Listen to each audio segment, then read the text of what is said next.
Assalamualaikum warahmatullahi wabarakatuh. Selamat malam pemirsa, apa kabar Anda di awal pekan ini? Saya Putri Fiala kembali lagi menemani Anda di Apa Kabar Indonesia Malam. Sudah berbuka? Nah, sambil menemani Anda mungkin melanjutkan buka dan juga menanti waktu ibadah sholat isya dan juga tarawih. Kami akan mengajak Anda nanti untuk bisa mendengarkan pandangan dari pengamat hukum dan juga salah satu dari saksi ahli yang juga diperdengarkan kesaksiannya dan juga pendapatnya ataupun juga pandangannya dalam persidangan kasus penganiayaan David Ozora.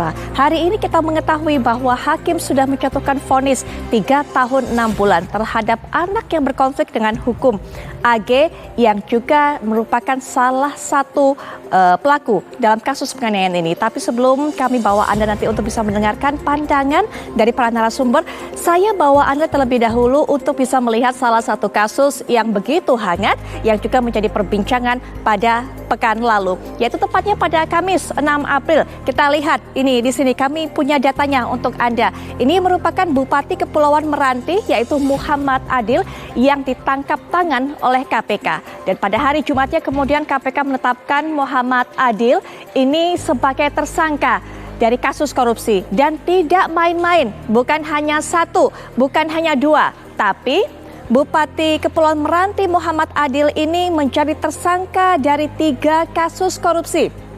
Yang pertama adalah kasus korupsi dari pemotongan anggaran. Yang kedua, kasus korupsi gratifikasi penyediaan umroh.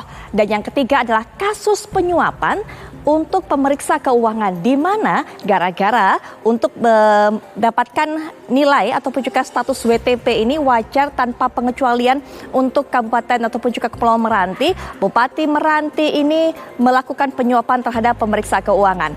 Ada hal yang menarik lagi, pemirsa, ketika kemudian dilihat berapa sebenarnya jumlah kekayaan dari Bupati Meranti Muhammad Adil ini, dari LHKPN terakhir yang dilaporkan, kekayaannya bernilai 4,7 miliar rupiah. Memiliki 73 bidang tanah, 4 motor atau 4 sepeda motor dan 1 mobil. Dan kemana uangnya ini kemudian digunakan atau hasil korupsinya? Salah satunya yang sudah diterangkan juga dalam konferensi pers KPK. Pada hari Jumat lalu, KPK mengatakan bahwa diduga bahwa uang ataupun aliran dana korupsi dari Muhammad Adil ini digunakan untuknya sebagai salah satu dana mencalonkan diri menjadi Bupati Kepulauan Riau. Baik, kita sudah lihat tadi salah satu kasus terhangat pada pekan lalu. Kita diduga alami remblong, sebuah truk tangki bermuatan bahan kimia menabrak 5 pengendara sepeda motor di Kabupaten Tangerang, Banten pada Senin. Pemirsa, ratusan warga berdemo di depan kantor Balai Desa di Indramayu, Jawa Barat. Mereka memprotes kepala desa yang diduga melakukan. Pemirsa, seorang pria berhasil terekam kamera CCTV mengganti barcode kris pada kotak amal di masjid. Hakim menjatuhkan vonis penjara 3 tahun 6 bulan kepada AG, anak berkonflik dengan hukum yang juga terlibat dalam kasus penganiayaan David Ozora. Adilkah? Bagaimana tanggapan dari keluarga korban? Kami akan bawa Anda untuk bisa membahas hal ini dan juga mendengarkan pandangan para narasumber setelah jeda. Kami segera kembali.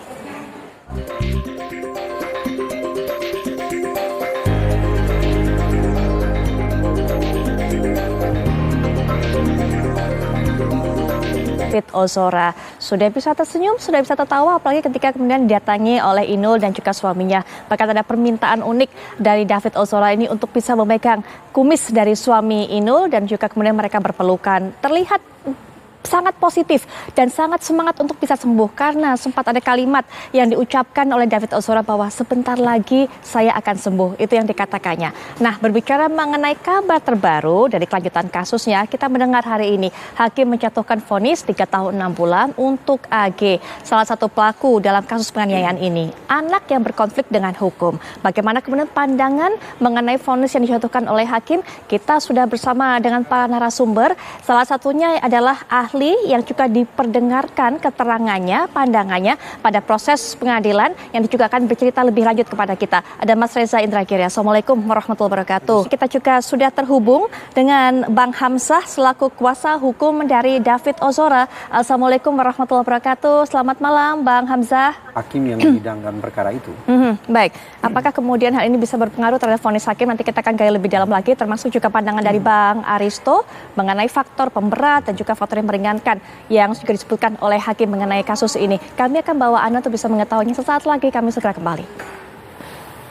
proses persidangan dan juga diminta keterangannya sebagai salah seorang ahli. Beliau mengatakan bahwa cukup cepat, cukup singkat waktu yang disediakan untuk beliau, hanya 20 menit saja. Ketika saya tadi juga saat break bertanya, biasanya berapa jam? Cukup lama, kita 3-5 jam.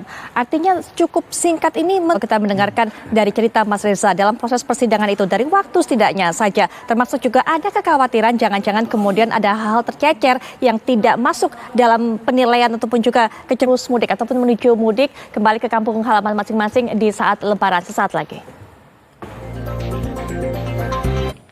Di 10 hari terakhir bulan Ramadan ini, masyarakat juga sudah bersiap-siap untuk kembali ke kampung halaman masing-masing. Diprediksi mereka mulai kembali pulang kampung menggunakan kendaraan pribadi pada Selasa 18 April. Sehingga kemudian pemerintah akan menetapkan ataupun memberlakukan ganjil genap di beberapa rute. Termasuk juga yang akan kami sajikan datanya ke hadapan Anda. Ini dia, Anda bisa lihat akan diberlakukan ganjil genap di kilometer 72 Cikampek sampai kilometer 414, yaitu gerbang tol Kali Kangkung.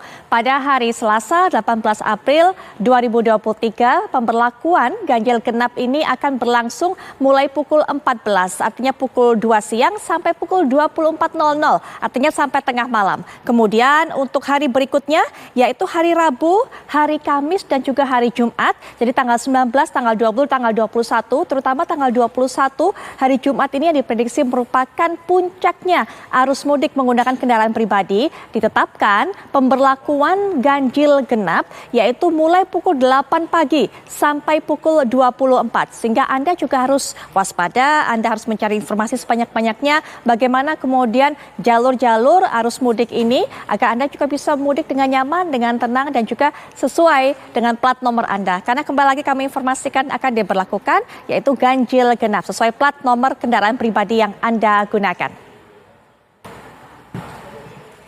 Baik, Anda juga bisa saksikan bersama. Ini adalah tempat ataupun juga lokasi yang menjadi pemberlakuan dari ganjil genap. Kembali kami informasikan kepada Anda, yaitu kilometer 72 Cikampek sampai kilometer 414 gerbang tol Kali Kangkung. Baik, dan pemirsa, kami akan bawa Anda untuk bisa melihat bagaimana para warga apakah juga sudah mulai memadati stasiun Senen. Ada rekan kami Fatima yang akan mengabarkan untuk Anda. Silakan Fatima. Nah, terima kasih kembali rekan-rekan dan juga selamat bertugas kembali. Pemirsa, Kementerian Perhubungan telah menyiapkan berbagai sarana prasarana untuk bisa membuat Anda ataupun juga membuat mudik Anda lebih nyaman, lebih aman dan juga lebih berkesan. Kami akan bawa Anda untuk bisa mendapatkan informasinya sesaat lagi. Kami segera kembali. Pemirsa, seperti yang sudah sempat saya sampaikan tadi bahwa sudah ada prediksi bahwa puncak dari arus mudik adalah H-1, sementara puncak dari arus balik ini adalah H+2 tentunya. Nah, ini juga kalau kita berbicara mengenai jumlah pemudik yang akan pulang kampung pada Lebaran kali ini juga diprediksi mengalami peningkatan yang sangat signifikan dibandingkan tahun-tahun sebelumnya. Sehingga kemudian Kementerian Perhubungan meluncurkan bentuk komunikasi dan juga penyediaan sarana prasarana untuk bisa mendukung keperluan mudik dari masyarakat sehingga mudik pun menjadi aman, nyaman, nah dan juga berkesan. Nah, ini kita sudah terhubung dengan para narasumber untuk bisa berbicara lebih lanjut lagi mengenai bagaimana persiapan menjelang arus mudik ini. Sudah hadir secara daring yaitu staf khusus Menteri Perhubungan Ibu Adhita Irawati. Assalamualaikum warahmatullahi wabarakatuh. Selamat malam Bu Adhita. Waalaikumsalam warahmatullahi wabarakatuh. Malam, Mbak Putri. Baik, dan juga sudah terhubung dengan kita secara daring Kadif Humas Polri, Irjen Pol Sandi Nugroho. Assalamualaikum warahmatullahi wabarakatuh. Selamat malam, Pak Sandi. Waalaikumsalam warahmatullahi wabarakatuh, Mbak Putri dan seluruh pemirsa TV1. Baik, Bu Adhita, ini kalau kita tahu bahwa prediksinya adalah jumlah dari masyarakat yang akan melakukan arus mudik pulang ke kampung masing-masing pada Lebaran tahun kali ini akan meningkat berkali-kali lipat dibandingkan dengan tahun sebelumnya. Tentunya mengenai kesiapan sarana prasarana, termasuk juga ada perubahan-perubahan untuk bisa menyesuaikan angka mudik yang meningkat ini seperti apa, Bu Adhita? Baik, Mbak Putri. Jadi memang Ibu Adhita, Pak Sandi, bahwa dibutuhkan rekayasa lalu lintas untuk bisa menjamin kelancaran mudik. Bagaimana kemudian kesiapan Polri mengenai hal ini, Pak Sandi? Putri. Sebelumnya saya mengucapkan selamat menaikkan. Lanjutkan, termasuk Bu Dita, mungkin juga bisa dijelaskan kepada masyarakat. Karena yang kami dengarkan adalah pemerintah ini memberikan himbauan-himbauan kepada masyarakat. Salah satunya adalah untuk bisa menghindari kemacetan, maka masyarakat diharapkan mudik lebih awal. Dan yang kedua adalah mudik tidak menggunakan kendaraan roda 2 ataupun sepeda motor. Padahal ini merupakan salah satu kendaraan favorit untuk masyarakat untuk bisa mudik, Bu Adita. Mungkin bisa dijelaskan kepada masyarakat, Ibu. Tapi setelah jeda berikut ini kami akan segera kembali sesaat lagi. Kita akan kembali lanjutkan perbincangan pemirsa. Ibu Adita menyambung apa yang sudah sempat saya sampaikan sebelum jeda tadi. Himbauan dari pemerintah kepada masyarakat, Ibu, mengenai masyarakat sebaiknya mudik lebih awal juga. Dan yang kedua adalah tidak menggunakan sepeda motor. Mungkin bisa dijelaskan lebih lanjut pada masyarakat, Bu? Baik, ya memang betul. Transportasi lain untuk bisa melakukan perjalanan panjang, perjalanan yang jauh selama mudik ini, Pak Sandi. Baik, Mbak Putri, benar sekali yang disampaikan. Baik, ya yang pertama tentu kita Dan pesan-pesan juga kepada masyarakat, kita harapkan bersama mudik tahun ini bisa digelar dengan lancar, sehingga kemudian masyarakat bisa merasakan yang namanya mudik aman berkesan. Terima kasih sekali lagi Ibu Adita dan juga Pak Sandi. Wassalamualaikum warahmatullahi wabarakatuh. Dan pemirsa, informasi ini sekaligus juga menjadi penutup jumpa kita di Apa Kabar Indonesia Malam. Kali ini kami akan kembali esok, jadi jangan sampai Anda lewatkan. Saya Putri Viola pamit, selamat malam. Sampai jumpa.